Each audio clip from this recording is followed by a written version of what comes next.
I'm going to start streaming because we're already late, and I sent out the Patreon. And we do have a new Patreon thingy, guy, person. Yeah, okay. We're live. That looks good. That looks good. Switch over to...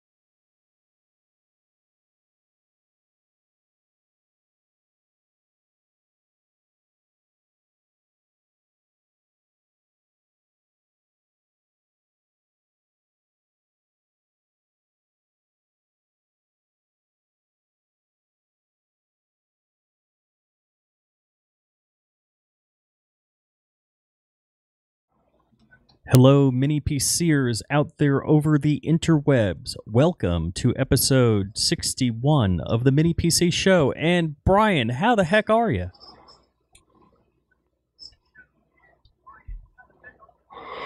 Fantastic, guys. I'm doing pretty good. I'm always doing good. How are you guys doing? It's been a long time since I've seen you. Yeah, I've been like bursting at the seams to talk Mini PC. This is my favorite podcast, and it's not just because I'm on it. How you doing, Dor? I'll say I'm normal crazy, man. The temperature here has been literally ballistic. We went from snowing at least like 2 inches 4 days ago to 72 degrees. And it's like, I don't know what to do. I don't know what to wear every day. It's like a new thing. And I keep telling my kid, no, you don't need a coat. Just put on a jacket.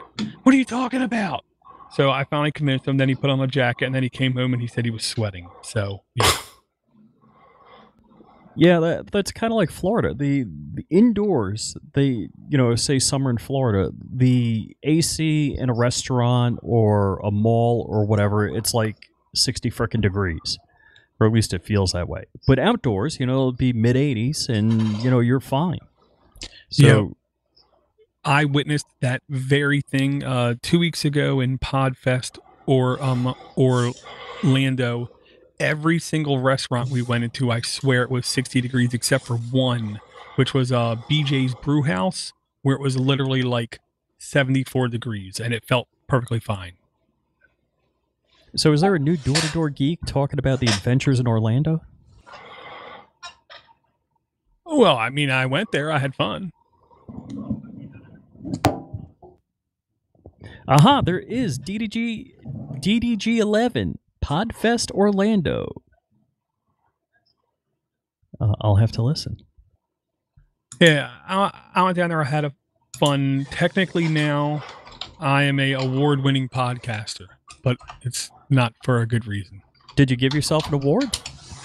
No, the guy behind the podcast conference, Chris, gave me an award for the worst pronunciation. I can't even say that right. The worst pronunciation of his name ever. So obviously, I deserved the award. We haven't done this over Hangout, so it is fun seeing you guys live.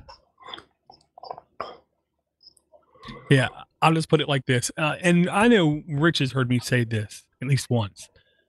I used to always say, you don't have to know anything about Linux to come to a Linux conference. And that is true. It's very true. You don't go to a Linux conference to learn things or to teach other people about Linux. You go to Linux conference to interact with other people. Nerds is really it. That's really it.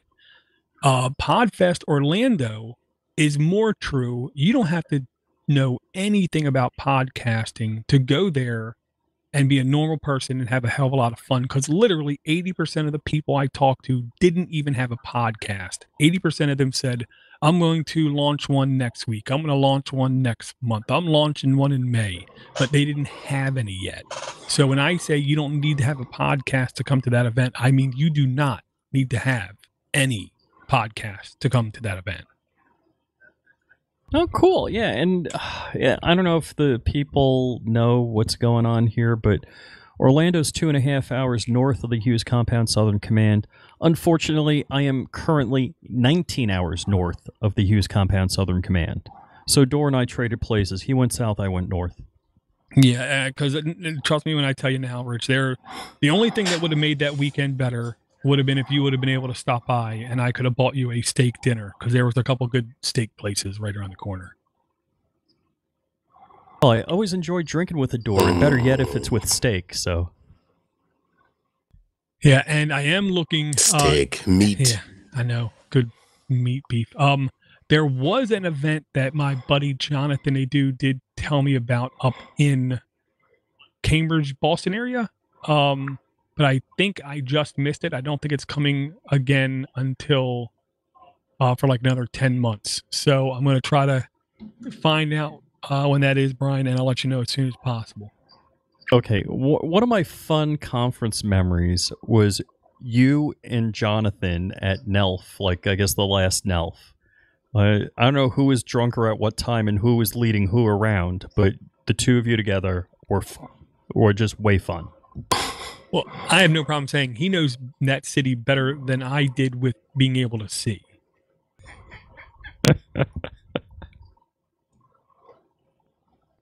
Yeah, I will say really quick. I'm interested in some of the other podcasts that the other gentlemen were thinking about starting. You had mentioned a few other guys that you were bumped into didn't have their podcast set up yet. Was there a wide variety of different shows, or were they kind of the same theme, same genre? I'll say none of them I talked to were close to the same niche. One guy was about long-term real estate in investing. One of them was a somebody who reviewed government documents and then talked about how they interpreted them. One was about a DJ and all the equipment he had and how he got to do it. One was about a movie producer or a movie editor, I guess, a high-end video editor who actually did stuff like commercials. Who wanted to talk about that. And it just kept going. Well, one of them was a older woman, literally like 70, because that was the one thing about this conference. There were people of all ages, of all races, of all cultures, of all everything. There was one who was literally like a 60-plus-year-old woman who wanted to do a podcast for a nursing home to help the older people understand basic stuff about technology and keep them up on news events. That's interesting. Cool. Yeah, I mean, anything you could think of as being something that you could push out via audio content, it seemed like somebody there had an idea to want to do something like it.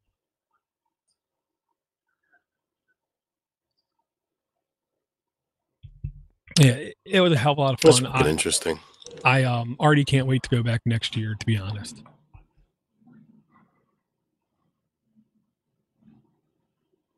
Okay, really quick, we do have a brand new Patreon. I have not done any charges yet, I believe. I'm going to do that here any second now. I'm going to sort it by date. The latest one is Tim. Tim works with me. Tim is an unbelievably hardworking man, number one. Number two, he's a government employee. I can't believe he can afford to give any money away. So, wow, is all I got to say. Wow, thank you very much, Tim. Before that, we have John. Then we're down to Aaron, UK Treats, William Gale, and John Hollinger. I want to thank all you guys for your support, being Patreons. We do have some emails to go over, and I'll say first, Rich, is there any one of these emails you wanted to talk about more than another? Yeah, hey, sure. First off, I want to shout out to John Hollinger, one, for supporting, Podnutz, and two, he does support me directly, which I greatly appreciate. And I haven't made this offer to him, but maybe I'm going to hook up with him, and if he lets me cook, I'll cook him a filet mignon with a red wine reduction. So he is in the neighborhood. So we're probably going to hook up sometime soon.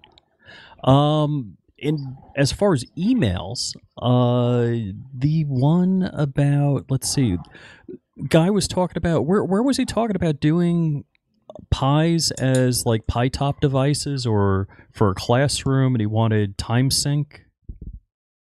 That one was from Josh.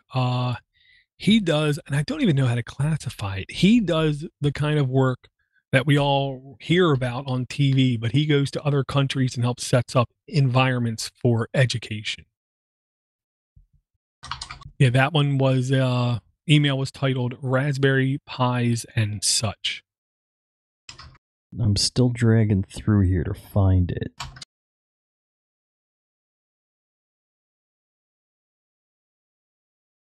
I can paste it here in the chat if you want, Rich.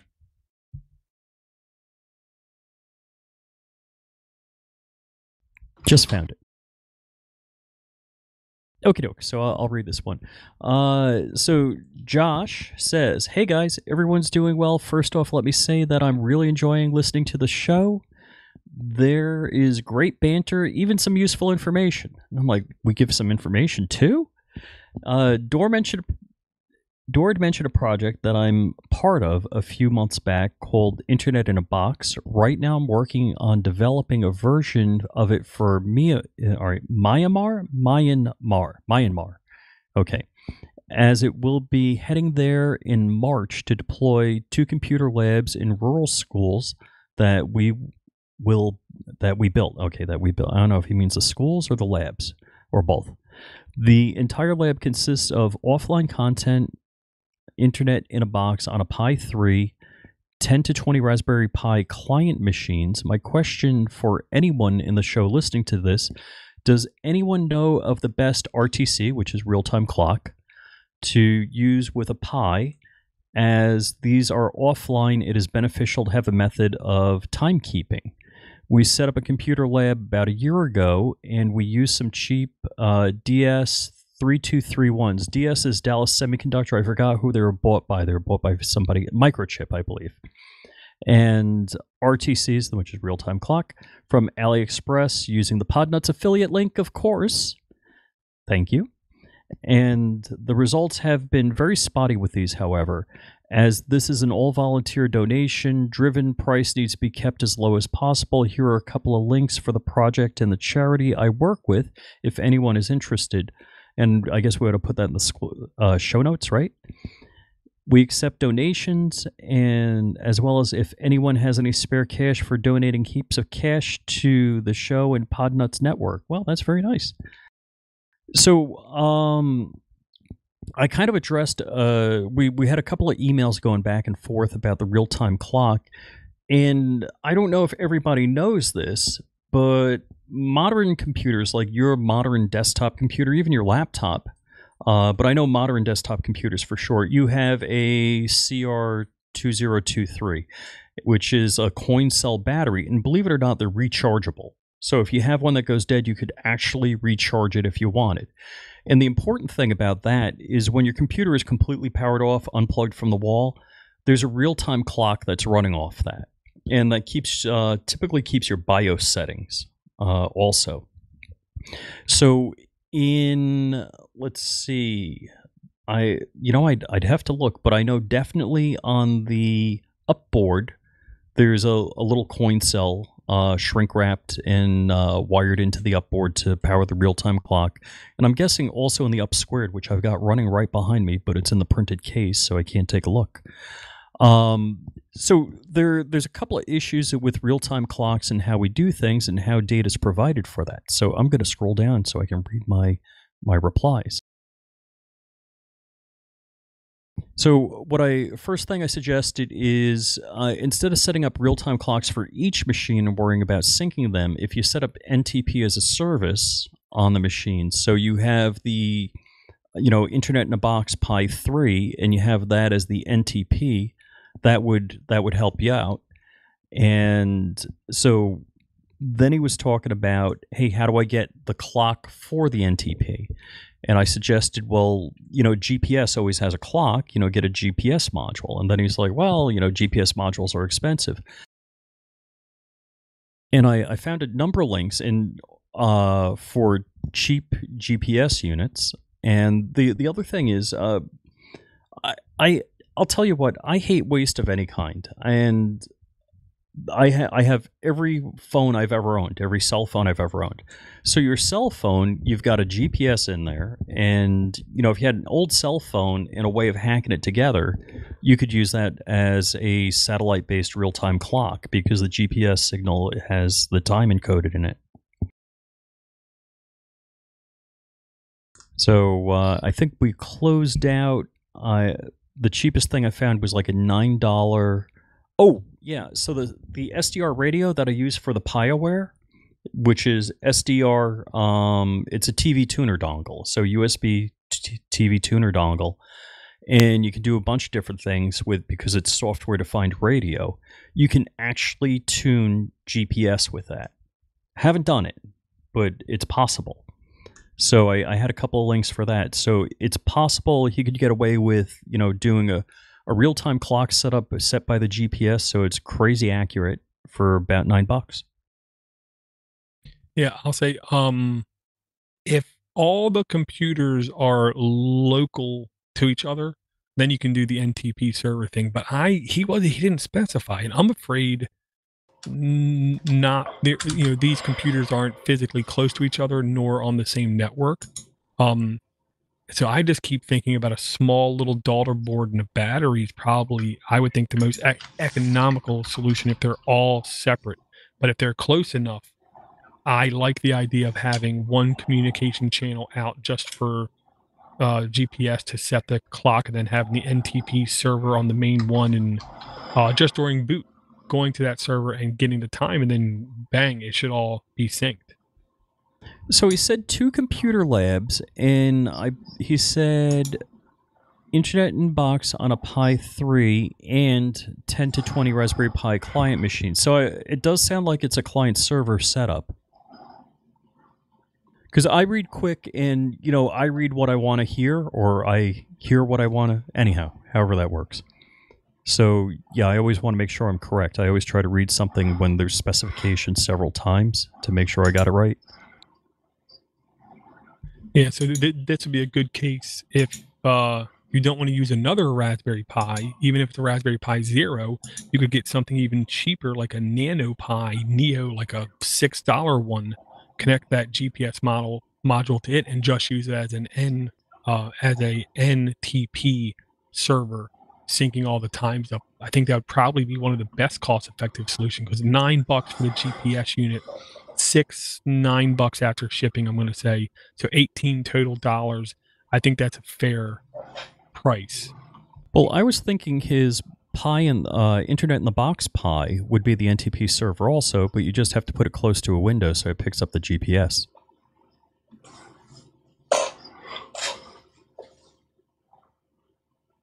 Very cool, very cool. Did you have any input towards that, Brian?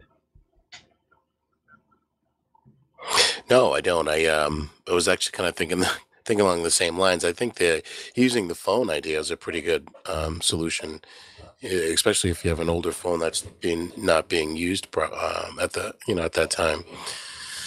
But no, I think you guys really covered all the bases on that one. Very cool, very cool. And this is Josh. He goes up to Northwest Linux Fest Northwest. So I'm going to see him in like 2 or 3 months, hopefully. The website was 100schools.org is the main domain, and the first lab build is 100schools.org/new-projects-3. I'm going to make sure both of those links are in the notes. Yeah, and I'm bad. I'm only clicking on those links now. I understand. Equally as bad, I'll say. This next email is from Gregory. It says, I just have a quick question about powering a bunch of mini PCs. Like probably a bunch of your listeners, I have a growing collection of mini PCs doing various jobs. Typically, I just get the standard wall wart that supplies enough power for the device and um, leave it at that. However, in my network closet, in air quotes, I have several Raspberry Pis doing various jobs. I have a wall wart for each of them. I'm just wondering if any of you guys have made use of the various smart USB chargers to power more than one mini PC at a time. I'm just wondering if the smart part would keep it from supplying enough power when needed. By a smart USB charger, I'm talking about one of these, and the link I got from him from Amazon said sorry. I'm going to try it again. Nope, can't find it. So it might have been taken off of Amazon since then. I know I have experience with a smart charger. Mine was a Alki, which is one of those big brand ones. I got off Amazon. I believe it was actually it was either Amazon Review Trader or I got it just off of a sale where it was literally like $6, where it has 5 ports. All of them supply up to, I believe it is 2.7 amps. So it can power all of my stuff without hesitation. I know you had input on this one, Rich. Yeah, I just got one a couple of days ago. So I am at the Hughes Outpost Midwest Command, and we're kind of on bearskins and stone knives out here. So I did have a couple of Raspberry Pis, and I was running them. And the stupid phone chargers, and I'm using a high quality phone charger, but I would see the lightning bolt in the corner quite often. And what I did is I just looked for whatever was on sale. I included link and sent it to him. Found like a 5-port, 2 amp per port unit for sale, and got it. And I'm only running 2 Raspberry Pi 3s on it right now, and that's running pretty good. So I'm pretty happy about that. Yeah, it says right now currently unavailable. How much did you pay for this? Do you remember? Oh, hold on, I got my Amazon screen up. Okay, and in the description it does say it does 2.4 per port. You always wanted to do at least 2.1. I believe that's the bare minimum for even the Raspberry Pi 2. Okay, so it says currently unavailable. It was like $14.98, so it was $14. Price. Yeah. The one I have at my house at the Hughes Compound Southern Command is the Rav Power. So this guy is 5-port, so 50 watt, 10 amp. So that's 2 amps per port. That's decent. Like Dor said, you want like 2. Let's see. Adaptively charges all 5-volt USB, including Android devices, at up to 2.4 amps.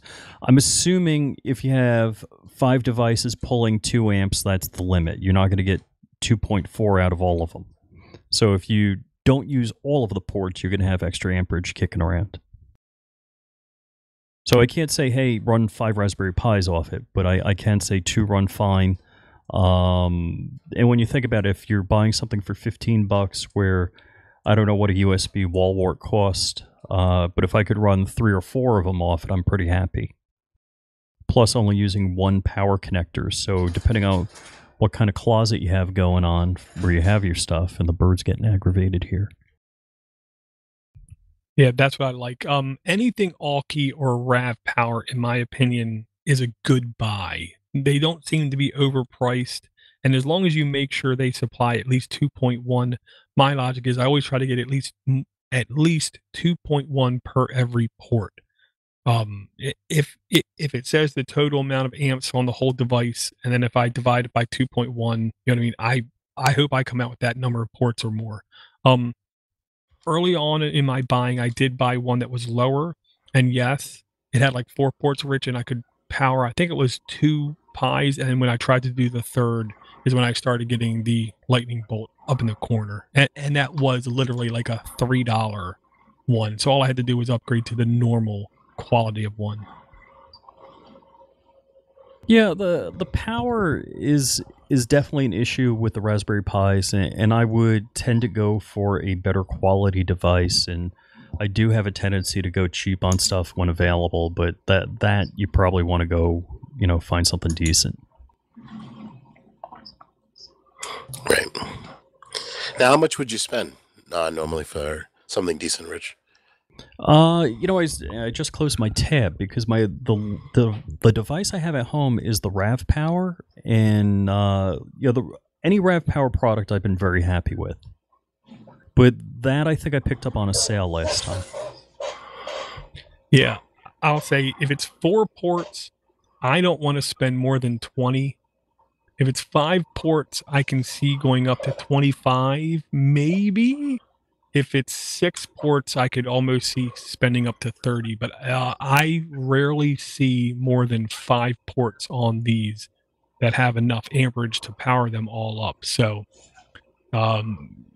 if you spend more than 20, I would be shocked unless you want expedited shipping. Okay, so I just looked it up in my order history. So the Rav Power 40 watt 4 port. So, hold on, 4 times 5 is 20. So that's a stink load of wattage. That was $15.29. I think I got a deal on that. I don't think if you looked for the same one right now, it'd be that price. And it's not. It's $21.99. Well, that's not bad. I was in the same market just a little while ago, looking for something to power my multiple Pis at the same time. I think the max I was looking for was about 4 of them. But I was getting really specific in trying to find if the actual product could tell me how much voltage I was going to get out of the USB ports per port, and that was kind of difficult to find. Instead of like you said, instead of taking the actual number that they were giving me, the voltage, and kind of dividing it up per port, but specifically what the wattage was or the voltage was on each port. That was very specific, and some products could tell you, some products didn't tell you. I found that very interesting. So what you want to know is the total wattage. So first off, USB is 5 volts. So if it's 4 ports and 40 watts, basically that's giving you 10 watts per port. So 10 divided by 5 is 2. So you're getting, 2 amps per port, typically. So if you're using all of them. What it's saying here on this particular one is there's a quick charge 3.0 port, and the other ports are 2.4 amps, which maybe not continuous 2.4 amps because it's only 40 watts, but again, I've had no issues with it, so I'm happy.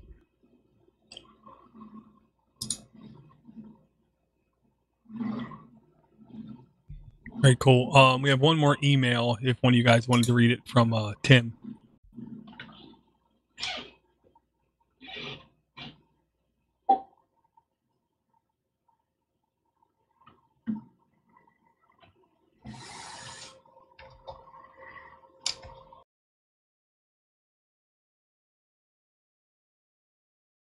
Brian, are you doing the read?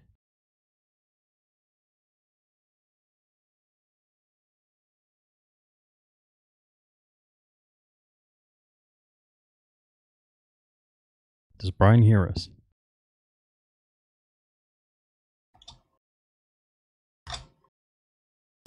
Oh, sorry about that. No, go ahead. Go ahead, Rich. All right, I got a legal disclaimer separate from that. Okay, so Tim says, I saw this featured on another site whose link took me to Amazon. Mission USB power cable for Amazon Fire TV eliminates the need for AC adapter. I've heard you talk about Rav Power UPS for the mini PC, but I have been unable to find any sort of backup made by Rav Power. They have plenty of power banks, but none specifically say they will provide power while being charged. This little device has 1 battery, so the only site's mention of 2,000 milliamp hour would be pretty good guess. I guess this might be enough for a mini PC like Raspberry Pi or Pine 64, long enough for you to log on and do a normal shutdown during a blackout. Now, Dor, how long have you had? Didn't you have something running on a Rav Power and it ran for 15 hours or more? Oh yeah, I my original one I bought sitting right here, connected to my Banana Pi Pro, and I've went without power for more than a day, and it still is up and running. It goes over 24 hours, and it's powering the Banana Pi Pro and a external 2.5-inch SSD SATA hard drive. Here's the dirty secret. Tim's gonna hear this after the fact. I actually bought a second one of these for my trip to go down to Orlando, so I had one that can be charged and discharged at the same time. I have no idea why in the description it doesn't make it completely clear that it can be charged and discharged. So what I'm going to do is I'm going to walk up to Tim's desk and I'm going to leave it on his desk and just walk away. And then he'll listen. Then he'll listen to the show and say, "What the hell is this?" I'll say right now I don't need it, so you can take it, Tim. You can test it. You can play with it, and if it works for you, then you can go on Amazon and buy one for $25. But looking at the description, I don't see where it says charge and discharge at the same time. I literally stumbled across it with some British guy or UK guy who said he bought literally like 100 of them trying to find one that could charge and discharge, and this was the cheapest one he found that could actually do it.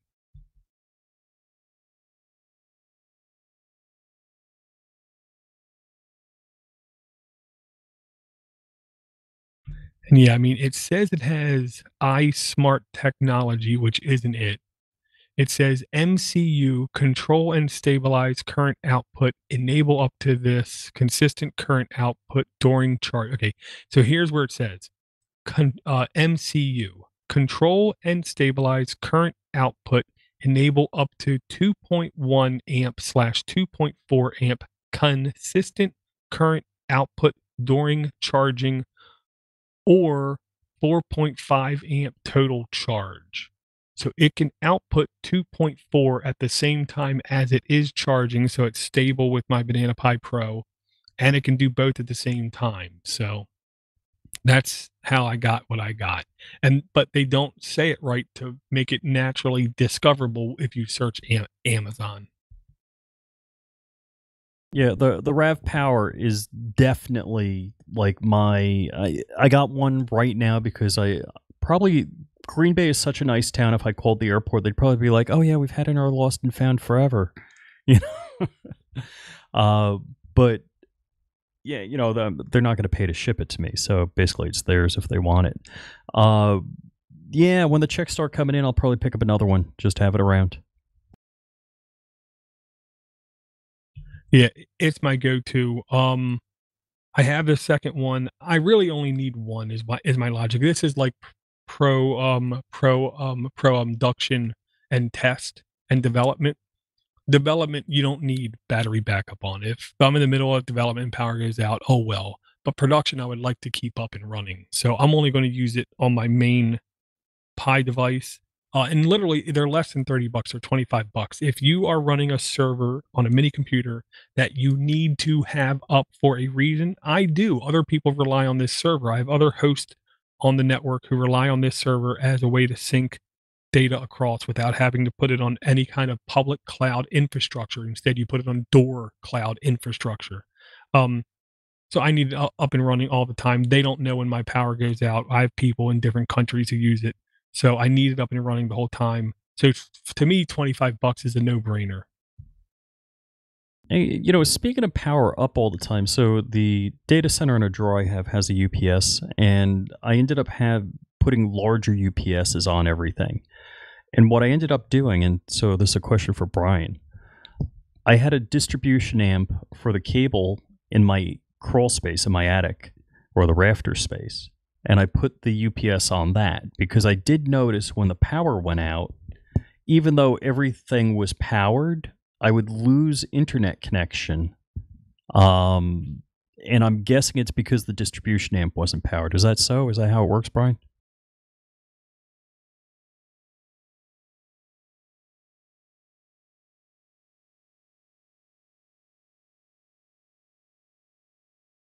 We don't hear you.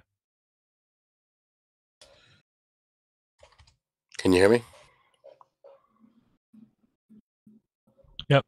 So I'm wondering if there's like a quick hesitation when you lose power, or is that simultaneous? No, what I'm asking is for my internet that's provided by Verizon, provided by Xfinity, Comcast, with the distribution amp, if the power goes out on the DA, boom, my cable's out. Is that how it works? I mean, my internet service? Typically, that shouldn't be how it works. If your plant or your neighborhood is run on DC power, the entire cable plant or system should be run on DC power. So when you lose commercial power, those nodes that's feeding you service should stay up and running. But if the batteries aren't good enough, or if they're not fully charged, then yeah, everything's going to drop and it's going to go out. But when I mean batteries, the actual battery for the node that's running your neighborhood. But I have a power distribution amp in my crawl space. So if the power goes out on that. So if the power goes out on that, then you should stay up and running. If the power goes out in the neighborhood and your cable modem is still on backup, then it all depends on how good the batteries are, the node that's feeding your neighborhood. But if it's just you locally and your system is still up and running, then yeah, you should still be up and running. You should still work. Okay, because I threw a UPS on the distribution amp in my rafter space because I thought that would need the power.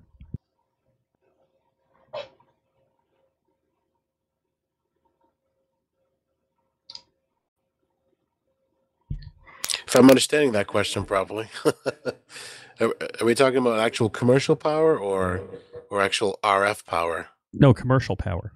Oh, okay. Yeah. Then yeah, that still should work. If you lose your commercial power and you have a battery backup, if it doesn't go out in your neighborhood, and it's just like I said, it's local to your house, you should stay up and running. I say that to a lot of people because typically, like I said, the system itself is run on DC power, and generally, when you lose commercial power, your cable should still work if you have a generator. That should not go out. So the like I interesting said, thing in my neighborhood when we had Irma, I saw a generator, padlocked to a telephone pole, and they ran the wire up to the box on the pole. Yeah. So I believe that's how they were getting power to. Yeah. That's very typical. Mm-hmm.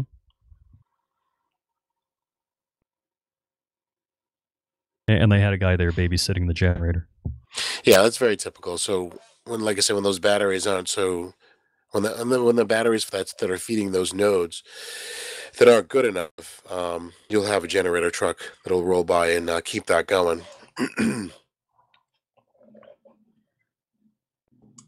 But that happened in my neighborhood just a little while ago. Matter of fact, just last year we had a snowstorm and we lost power for a little while. We lost everything because the batteries and that's feeding my node ended up going out and not coming back. Gotcha. My dumb question is, I don't think I actually pinned that much to the notes this week. Or last 2 weeks. I'll give you guys the first dibs. Is there anything that you guys saw in the last couple of weeks or happened in your own environments that you wanted to talk about? I'm going to start dumb, because then we got something to build to. Orange Pi R1. I got to click on the link here. So why the heck would you want something the size of an Orange Pi Zero with 2 Ethernet ports? Sounds good almost, right? But they're 100 meg. What number in the note do you know? Oh, now I got to 608. 608. Yeah, that doesn't make a whole lot of sense. Well, it all depends on what you're trying to do. So with two Ethernet ports, you would think, oh yeah, let's do a router or maybe a firewall, but you got to have some really darn slow internet connection to do that with two 100 meg ports. Not everyone has blazing internet speeds, but um, some people do. So I mean, yeah, this doesn't really work out in that scenario. But why would you want this? Who's like, you know what? Let's put two Ethernet ports on it. And the Well, market is? well, I'll say third world countries where they just don't have that kind of speed. Otherwise, maybe if you wanted some kind of hard wired network sniffer, I don't know, because it wouldn't be fast enough for even a local internal gateway. Well, okay. You know what's funny is I I was actually redoing my network just a little while ago, a few months ago, and it took me quite a bit to get everything settled. But I'm kind of thinking, okay, I'm gonna do a lot of gig and 1 gig interfaces for a lot of the PCs and devices in my house, but not everything needs a full gig. So even if I'm streaming high definition, still a 10100 port would be just as much bandwidth that I'm going to use instead of having a gig port. So it all boils down on if what your main goal is, what you're trying to do. I think the gig ports really come in handy when you're sending large amounts of data, like movies. Shuffling movies from back and forth from one folder to the next. The movies that are 4 gigs or 2 gigs big. But if you're playing games, even streaming games from an Xbox or something, you're not gonna fill up a full 100 meg of bandwidth. At the best, you'll be doing like 12 megs. I think 4K isn't even 100 meg. think you just Streaming triggered 4K. Rich. What's No, that? I thought you would trigger Rich by saying not everything needs a gig. no, and I'll tell you what. I came to that realization because when I was kind of reviewing my configuration in my data center in a drawer, I've got a gig router, gig switch, and the gig router has 4 ports on it, and then I plug one wire to my 8-port gig switch, and then I have stuff plugged into that. And then I started going through it. Well, pretty much every Pi device, other than the o-droid XU4 and the Pi Pro, the Banana Pi Pro, every other device is not gig Ethernet. So those are 2 gig Ethernet devices. Everything else is 10100.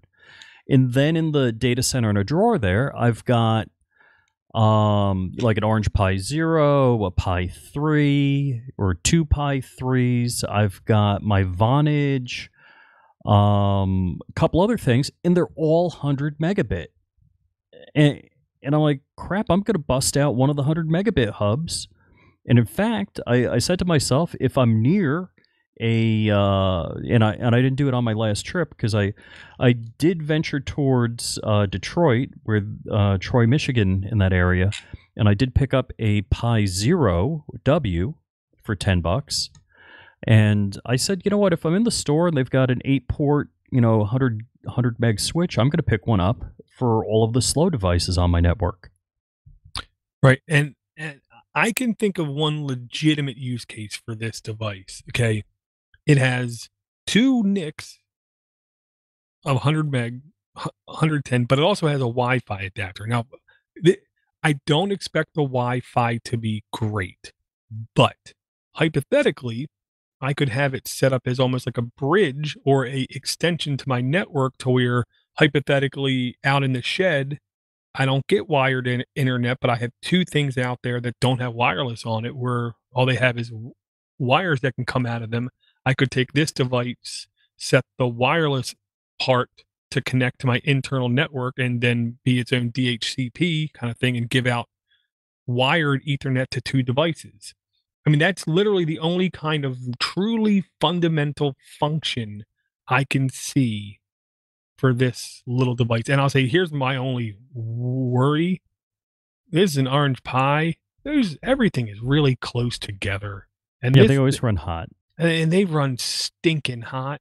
Um, if it's cheap enough, I would run it just as I would buy it just to see how it runs, and it looks like 13.90, $14, $4, $20 total after shipping, at least in this reviewer's case for this.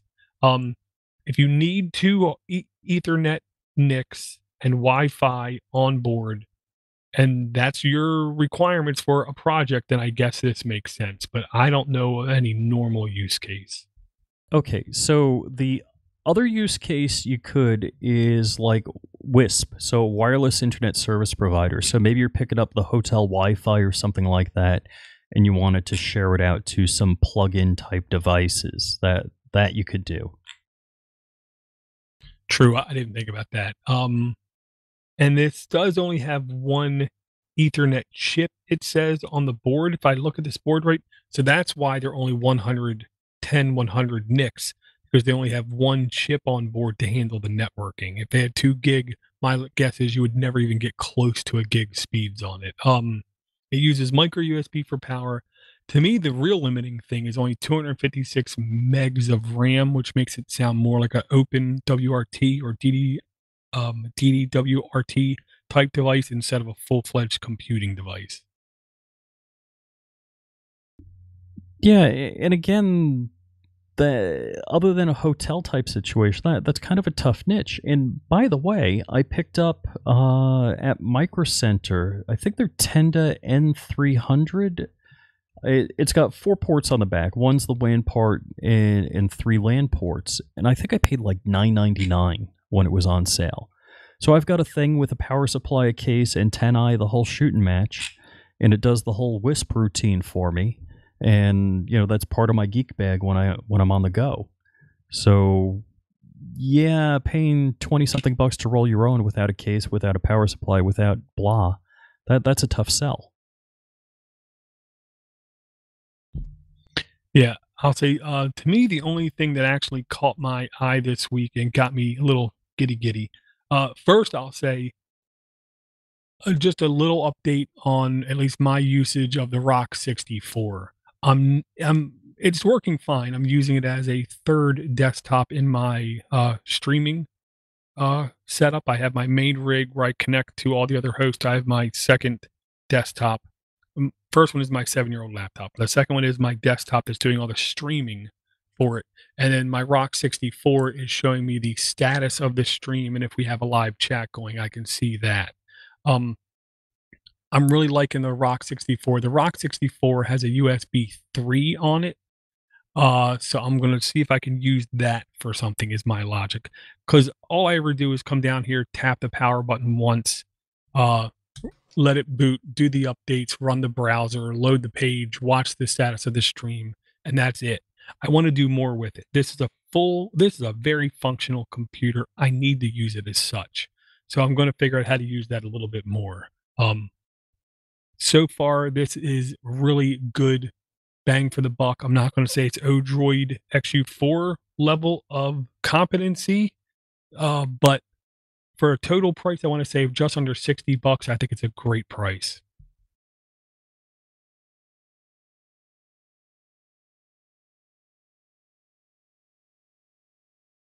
And the next one to talk about was line 606 in the note, I believe. This comes with a disclaimer, I guess is the best way to put it. Nothing about this is finalized. Nothing of this is in stone. Right now, this is not the final specs. They said they could shift the specs to try to hit more of a target price, but it's the o-droid N1 board. And this is, again, the Rock chip RK3399. We didn't talk about this board last time, right? I don't know. I think we talked about a similar board. But anyhow, if we didn't talk about the board, if we did talk about it last time, who cares? Let's talk about it again. Okay, I'm 99% sure we didn't, because we didn't go over these ports is my logic. This is in the same vein as the o-droid XU4. except that has a Samsung Exynos processor on it. Exynos is one of the 3 big boy ARM processors. Rock is doing everything in its power to try to become one of those powerhouses in the ARM market for pure performance and speed. The RK3399 is its latest chip that a couple people are hopping on really quick. O-droid is trying to hop on it again real quick. There's a square board with that 8-core processor on it. I believe it's 4 fast, 4 slow. It might be 2 slow, 4 fast cores. I cannot exactly remember. But it has a DC jack, the tube connector, barrel connector, but it also has 2 USB 3 ports on it. That alone is big. We haven't seen that really a lot. It also has what looks like 2 full SATA ports. SATA 3, and it says using native SATA implementation via PCIe Gen 2 to SATA 3 interface.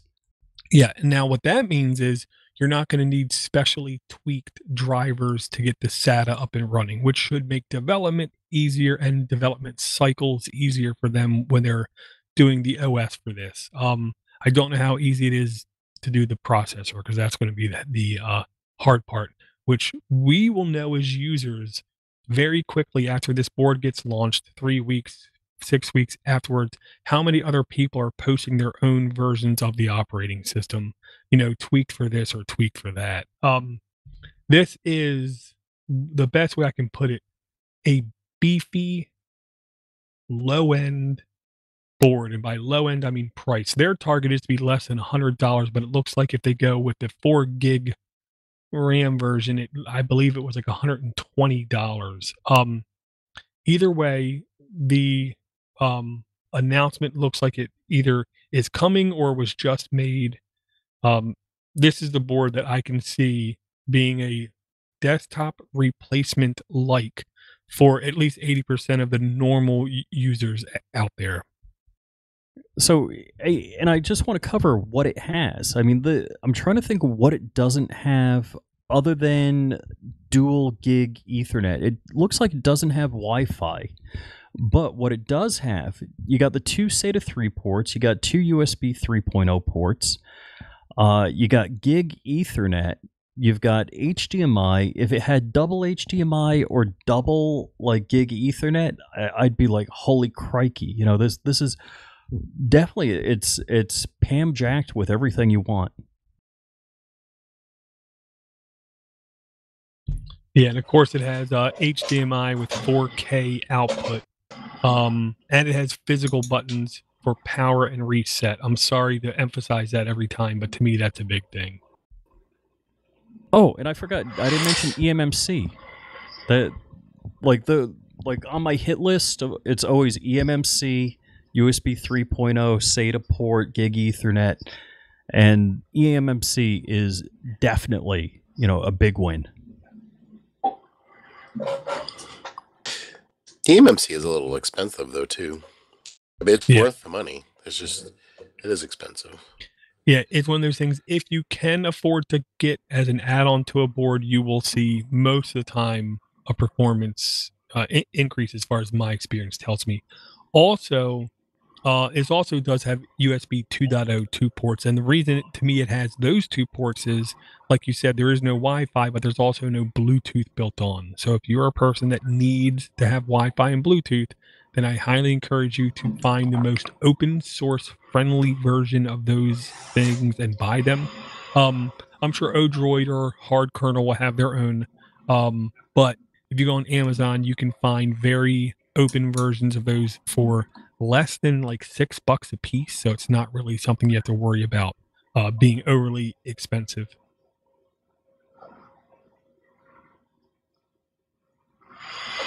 I noticed the 4-pin old school hard drive power on there. What do you think that's for? Power. Is that the power of the board? Yep. Yeah, power supply is 12 volt 2 amp. No, that's not really? the power. No. The power supply to power the board is right next to the HDMI. That's for the power to power the board. That what you would use is the old IDE to SATA cable to power the external drives. Oh yeah, yeah. Yeah. I'm 99% sure. I'm not positive. I'm just 99% Do you know what? sure. Okay. Now that you say it, I think you're right, man. I think you're right about that. Yeah, because at least one of my computers I have now, desktops, I believe that's how the SATA gets its power. How on the more modern boards you have the small plugs right there next to one another for the data and then one for the power. I believe that is for power. For the data. Yeah, but as you can see, there's like 3 sockets down there in that corner. One is very tiny. I'm guessing that's battery backup. The one next to it, I have no idea. And then there's the bigger 4-pin, which is like the old school hard drives. The Molex. Yeah. Okay, that's what it is. The big 4-pin one is going Molex, to split that's off. what it was. Yeah, to power 2 hard drives if needed. Sweet. I can't design a damn thing for my 3D printer. I'm hell bent if I can't find something comparable. I'm going to figure out how to use the damn design tools and design something for this board because I can see myself buying this board like the first week it's available. Well, I told you I whacked out the o-droid. What am I talking about? The upboard squared case in near no time because I had the 3D model of the board itself. So I basically, put the box around that, used it as a cutter to get all the ports, opened up some space around it, and my first print was right. I was shocked. Gotcha. And I know it's going to take me a couple prints. It looks like at least CNX Software, which is, to be honest, been covering mini computers longer than I have. I know that. They are expecting the high-end version of the board with 4 gigs of RAM to be about 110 and the low-end version with 2 gigs of RAM to be around $75. I just got to say, if this thing performs like I expect it to, those are very fair prices. Hey, and you know what? o-droid's got the collateral. They've done a lot of good work. The XU4, the C2, they got a lot of great devices. They're definitely coming. I'm definitely getting a 4 gig version of this if it comes out. Well, yeah, and my old stomping ground, a Mara Droid, is my go-to for these devices always. They've already put out stuff on social media, and they say right now, if you go to amaradroid.com, get on the list and win a o-droid N1 if you just sign up right now, which of course you're signing up for other emails to come into your inbox. The first prize is a o-droid N1. The second prize is a 64 gig eMMC module, Rich. And third prize is a 128 gig SanDisk micro SD card. You can't go wrong as far as I'm concerned. Nice. What would you guys use yours for? So right now I'm using my o-droid XU4 as my Plex etc. server. So I'm running like 4 or 5 different things on it. And I did notice I got a Raspberry Pi 3 here, and I have it set up with Plex Sonar Radar. And I was seeing the temperature, the thermometer pop up on the monitor. So I just got the heat sinks for it. But something... I'm not sure if Plex is, or I should say the other way around. I'm not sure if the Raspberry Pi 3 is a great Plex unit. Maybe with a heat sink and a fan, or maybe with just a heat sink, or maybe a better case with more air going through it. I don't know. But that's something I would think about maybe swapping out. So I would keep that at home for my Plex, etc. server and take my o-droid XU4 on the road with me. I can't tell you what I would use it for, Brian, except my mobile rig. I come here, I connect, and then when I go to work, I bring it to work. I have a monitor, keyboard, mouse just sitting there by itself. I can connect it to that and use it as a mobile computer in air quotes. I could see using it um, for a utilitarian purpose, like a desktop-like thing, but it has so much horsepower in it. I don't know what I couldn't stack on top of it and have it run pretty damn smooth. It does look like if you look at the website for a Droid, it says they do not expect it to ship until an estimated June 2018. So we got time. We got time. Um, would you have any particular use case for this, you think? I'm looking more like a front end video, a media server, um, or even just a full desktop running Linux.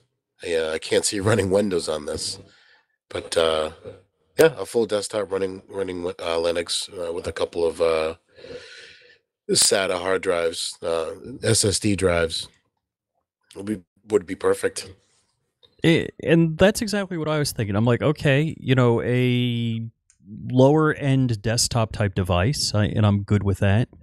Or because Crash Plan's coming to an end, and I'm like, if I just have that as NFS storage or something like that and set up Duplicati, maybe I could run everything. Yeah, and I'll say it like this: 4 gigs of RAM, it should run fine almost any type of use case. As far as I know, at least you still cannot download a ARM version of Windows, so there is no Windows, as far as I can tell, going to be on this thing anytime in the future. Um, what I can see, honestly, a very high end media streaming slash gaming machine. This thing, if it has the right emulator on it, I cannot see it having a problem even with right now N64. Nintendo 64 is one of the ones that a lot of mini computers have a hard time with. I could see this device just having no problem at all running N64 games or even something more advanced like maybe even PlayStation 2. Um, as everyone gets older, I can see more people wanting to play PlayStation 2 games or, a higher end N64 games on their TV without having to go buy a separate device for it. If I could go from Kodi streaming from here, go from YouTube, go from Netflix, go from Hulu right into that playing classic games, I think would be pretty cool. Oh yeah, that sounds like a great use case.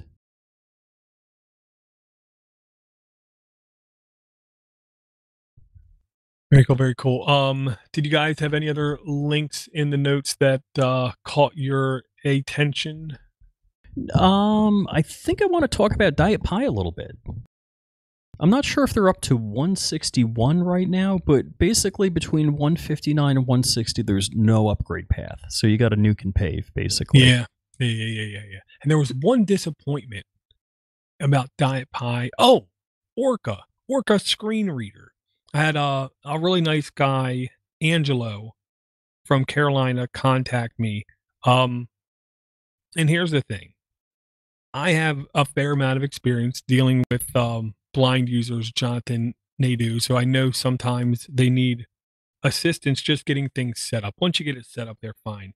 But he was asking about mini PCs to run Orca on it. And Orca's in the default Debian repo. So basically any mini computer should be able to run Orca just fine. The problem becomes they flash an OS to a micro SD card, then they boot it.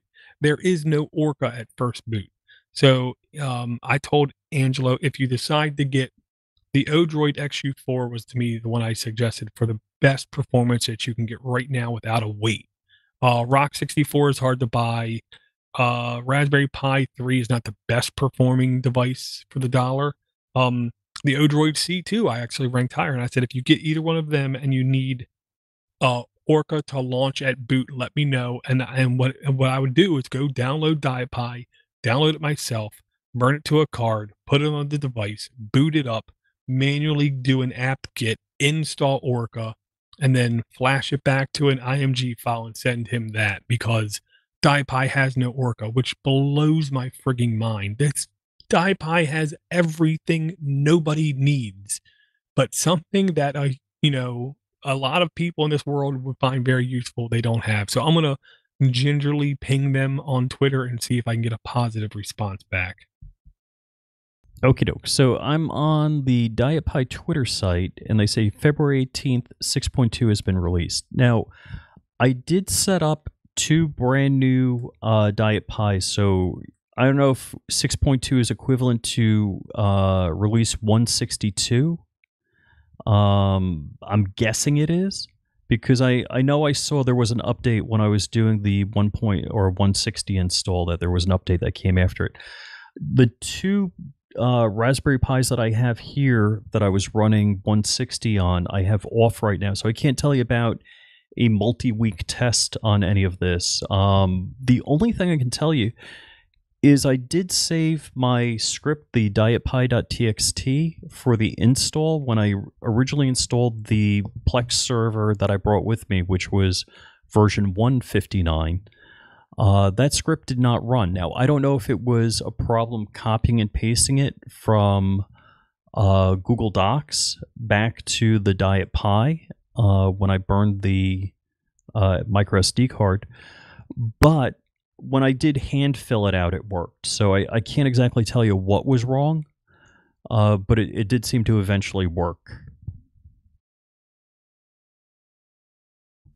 Gotcha. And the thing I was going to throw out there before I forget, because I'm not sure I made it clear the last time.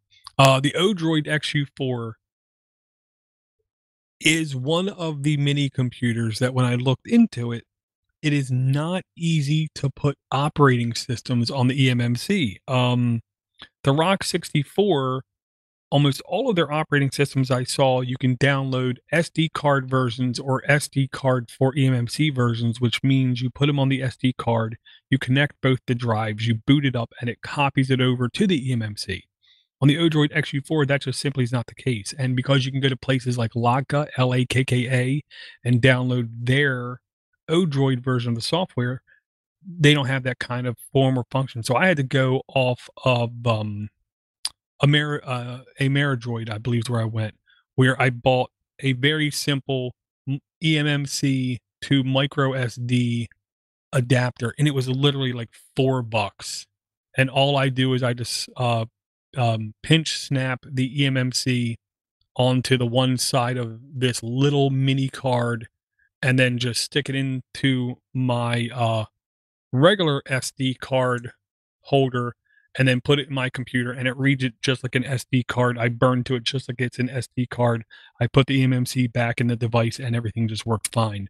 So if you do get an eMMC, there might be a little extra cost you have to spend on to get everything up and running the way you like. Okay, one more thing about that door. The technique is there's a couple more steps in there, and I do blog and I do videos, so I remember how to do things. The o-droid XU4, I did make a video, so if you go to flyingrich.com and look up my YouTube channel from there's an o-droid XU4 video, how to eMMC boot.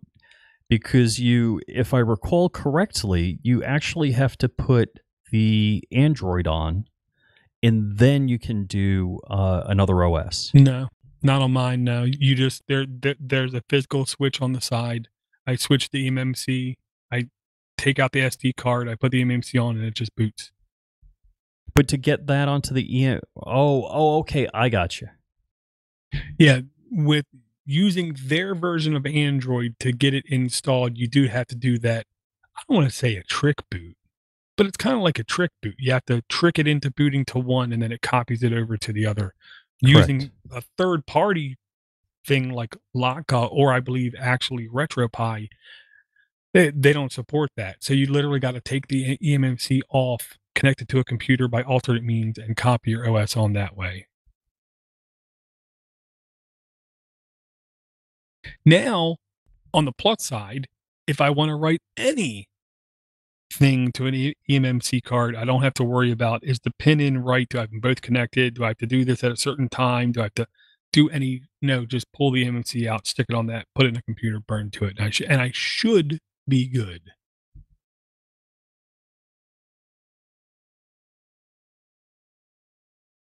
Okay. Jolly good. There wasn't anything else in the notes that super stuck out to me. What about you guys? Well, just I guess it's worth a final talk. It says Apple in the future may be having ARM processors along with the Intel processor, and it mentioned security. Not sure I get that. Well, right now, I want to say in the non-mobile place, Apple has 5 models being sold. There's the Mac, technically speaking, MacBook Air. They have the trash can looking thing. The TV, Apple TV, and they have something else. What I read days after I saw this article said already 2 of those platforms have essentially, you remember, we're old, Rich. We used to remember the MX processor, which was a co-processor that did all the multimedia. Right. It wasn't the main processor, but it was on the board. It was next to it. Same kind of thing. They already have ARM co-processors on their Intel boards on 2 of them. And I guess I can see what they mean by security. If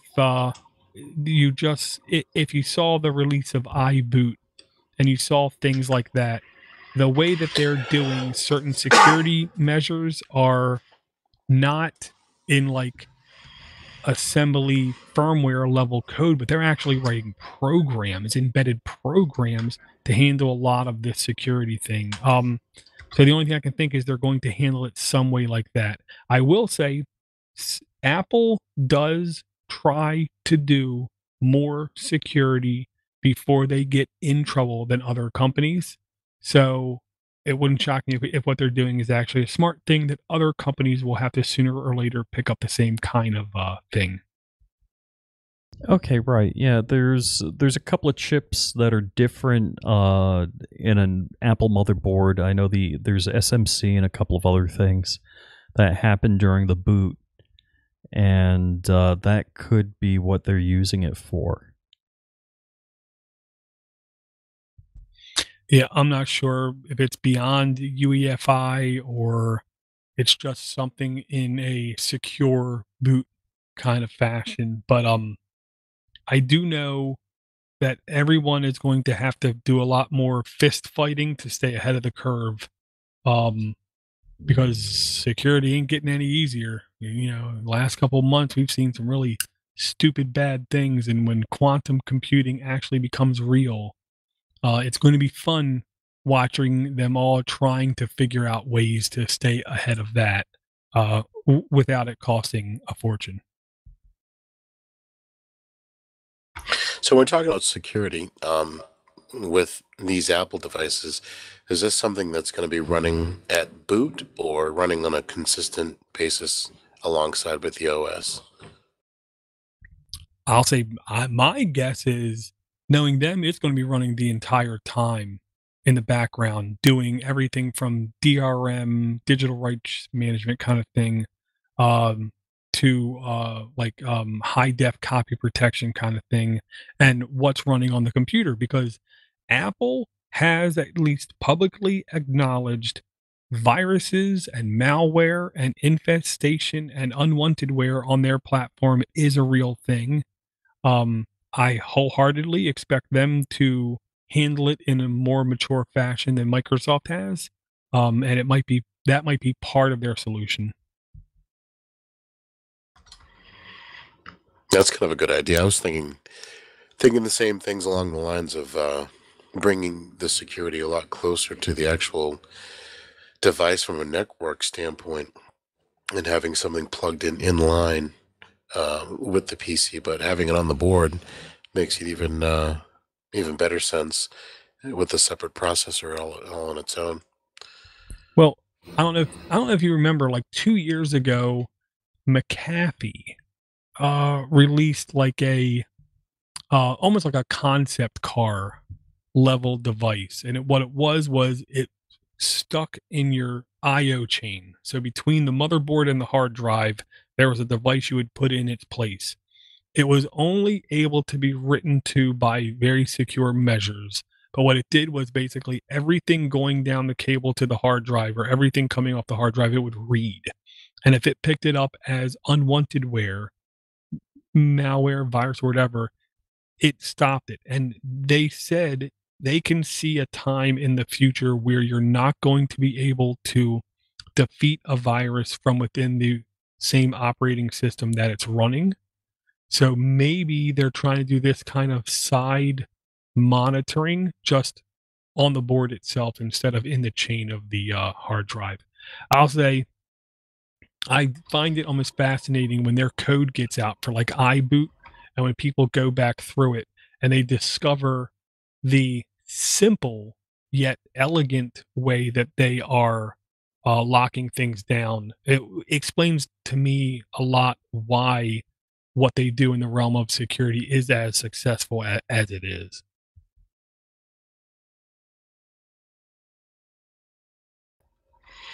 I agree. Put it right on the actual network interface. Yeah, and it can't be any worse than Spectre or Meltdown.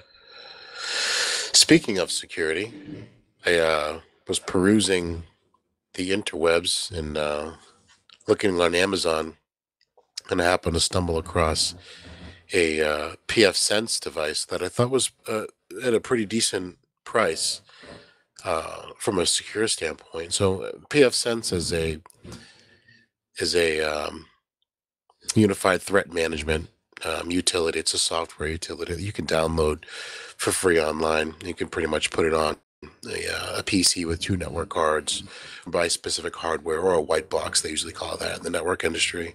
There's just a blank hardware where you have multiple switch ports on it. You can turn it into a router, in a sense.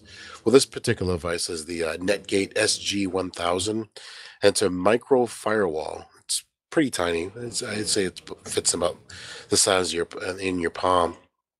It's a solid state device, low power unit, and with the power of pfSense and a low power consumption device, this really packs a big punch for someone that's looking to add security to your network without spending a ton of cash.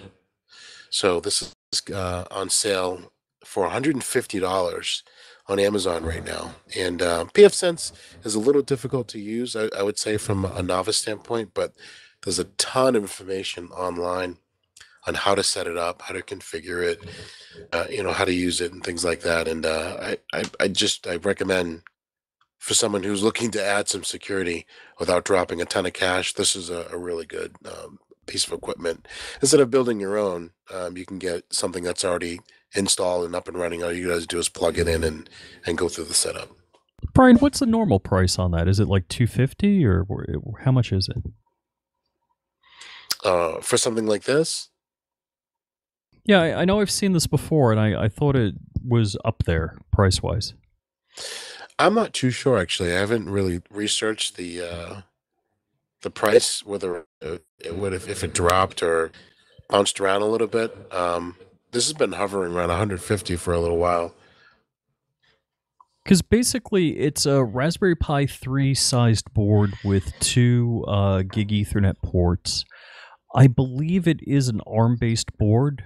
To the best of my knowledge, I think I've seen some information on the pfSense page about this. And pfSense they make their binary, is it their binary or their source available for x86? But I don't think you get the ARM-based code available. Now, I haven't really been poking around. When I installed it, it was on an x86 board. I don't know, but I'll say this thing is damn near sexy. It has to be an ARM board is my logic. Just looking at the physical size of it, I've never seen an x86 board remotely close to this small and being this open. Yeah, it says it's a ARM Cortex A8 600 megahertz. So here's one of the logic things. For a lot of routers, gateways, intrusion detection stuff, you don't need fast processors. you basically take all of the smarts, you dump it to RAM, and then you have the network ports go fast, and they just process everything like through RAM. It has 4 gig eMMC flash on board with 512 megs of RAM. For network appliances, that is plenty of stuff with extra headroom, and it even has a VPN built in, so you can use it as a secure gateway to come into a network. It says a $99 value. I gotta say, if I was starting up like a small business or I was doing management of businesses for other people doing their tech thing, this is the kind of device I would tell them. They don't even have a choice. When you buy my service, you pay this much. I don't even explain to them what it is. And I just go and I put this on their network. And this is how I get into their network. This is how I secure everything else down. This is how I do all their updates. Here's how I do all their support. They don't need to know anything about its inner workings.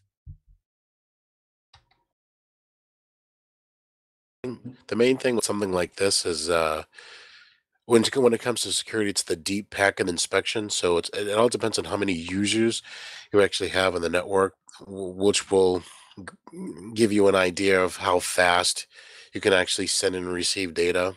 And what that'll do for you. That's where the money is really when you're doing the deep packet inspection and the throughput. So if you want high throughput, you're definitely going to need a much faster processor, and that's where they stick you when you're looking at firewalls. Firewalls are very expensive, especially if you're looking for a commercial firewall. But I've recently installed Untangled, and that's been working out really good. I ended up finding an older machine that was kicking around and dropping Untangled on that. And I got to tell you, I'm really, really pleased from what they're doing. It's really good. The uh, just the amount of data that you can pull from your network, it's pretty good. And they allow you to see all the data in a really good graphical user interface as well too. Um, and they've got some uh, malware and antivirus protection as well too on the box. Before it even gets to your network, it filters some of that off. So I take a look at that too, Untangled in conjunction with pfSense.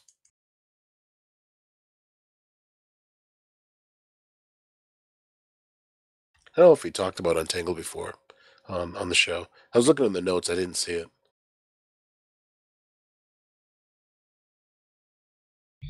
Yeah, I'm not sure if we did or not. I know we talked about it on Linux for the Rest of Us. Untangled is a really polished tool where you can do a lot of network administration from a like central console.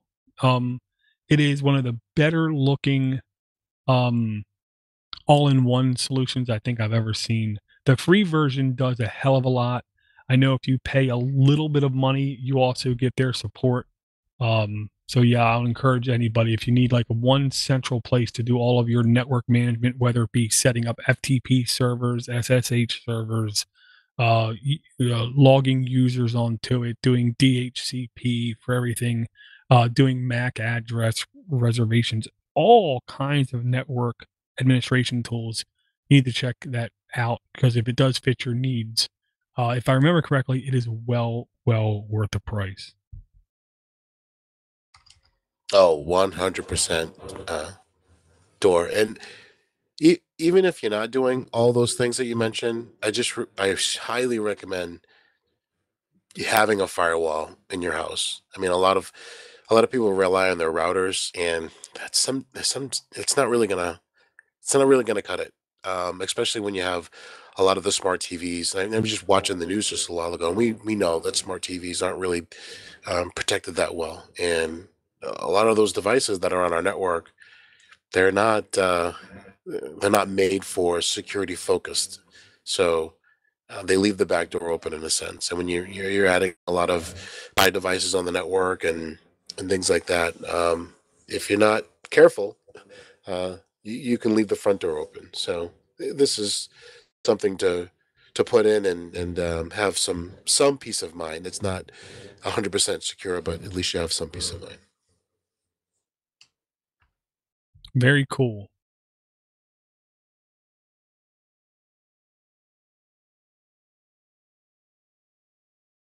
Okay, guys. I want to remind everyone, if you want to contact us, it's minipc@podnutz.com.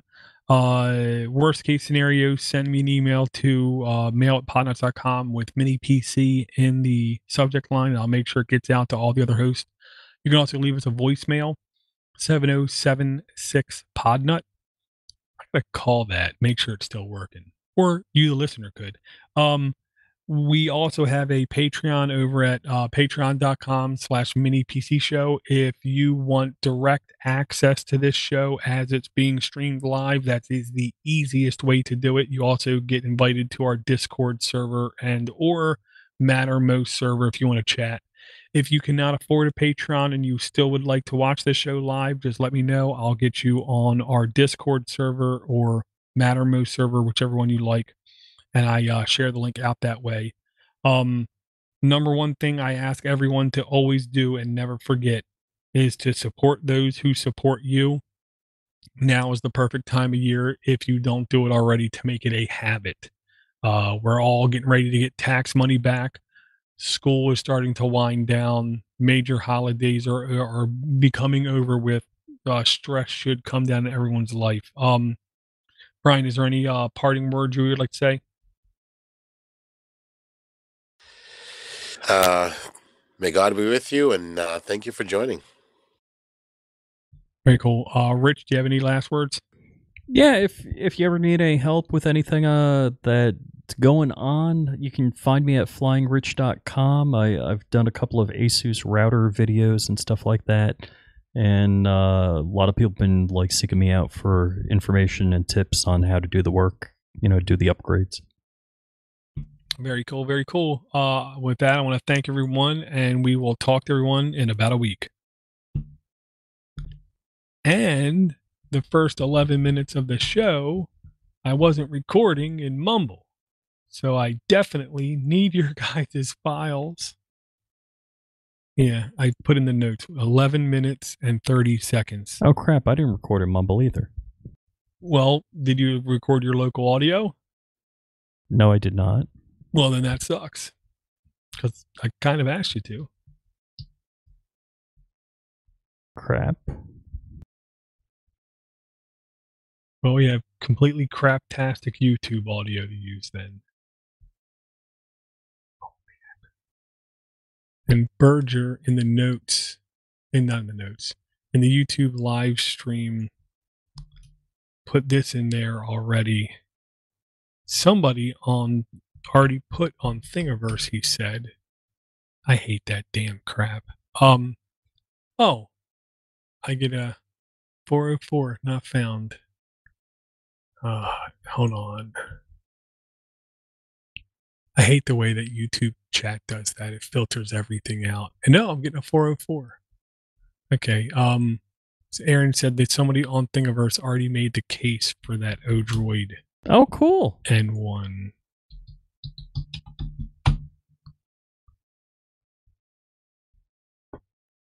Oh, that's the great thing. I don't know why, but they threw me off the Google Plus group Gun Control Now. Maybe you weren't. Oh, never mind. I heard you wrong. Oh, yeah, I totally spammed them with gun stuff. No, I thought I saw. Yeah. Here you go. We give and say it looks like the same link that he gave me, but his didn't work. Hey, there you go. There's the link right there. They just call it Project Box Customized with Lid. Is literally all they call it. But if you click through the pictures, you can see that doesn't look deep enough. I know, but if you go through all the pictures and look at it, you can see it is clearly an o-droid N1. There's the NIC. There's the USB. There's the USB 3. There's the HDMI. There's the power. There's that. Oh, it looks SATA. like they've got a short box and a tall box. This sucks. This really sucks bad. All right, Brian? I can't hear anything. What? No, just my something wrong with my PC. It's running really slow.